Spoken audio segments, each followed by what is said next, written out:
O'rtoqlar, nimaga bir rasmni qo'yib oldi? Odil ham chaqirib tashlamoqchimi deb o'ylayotganlar ham bor. Sizlarga qisqacha qilib tushuntiraman. O'rtoqlar, sodda bo'lmanglar. Bu navbatdagi shou, ya'ni qisqa qilib tushuntiraman.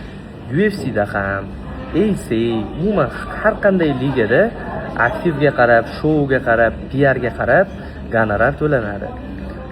Edilning maqsadi katta ehtimol bilan o'sha AC o'zini ligasida yaxshiroq gonorarga urishish. Bu degani nima deydi, aktiv qanchalik kuchli bo'ladigan bo'lsa, bizni o'zbeklarda aktivini butun dunyo tan olgan. Oddiy misol, Husanov orqali Manchester Cityni mediasi qanchalik oshganligini misol keltirish mumkin. Har qanday mashhur videoni ko'rsanglar, o'zbek kommentariyasiga to'la. Shunday ekan, bu navbatdagi PR, navbatdagi shou. Sodda bo'lmanglar, har xil provokatsiyalarga qo'shilmanglar. Oddiy misol, o'zbek boyslari ham hammasi video qilyapti, har qanday gaplarni gapiryapti.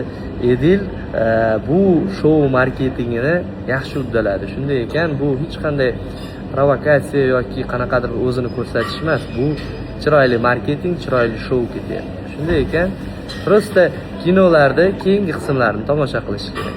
Shunaqa gaplar. Kencha do'stlar, Tezpay orqali Rossiyaga, Rossiyadan O'zbekistonga, Humo kartalaridan boshqa har qanday kartalarga juda ham kam komissiyali bemalol pul o'tkazishda muammo bo'lmasligi uchun Tezpaydan foydalanamiz. Hammaga omad yor bo'lsin. Charchamayman.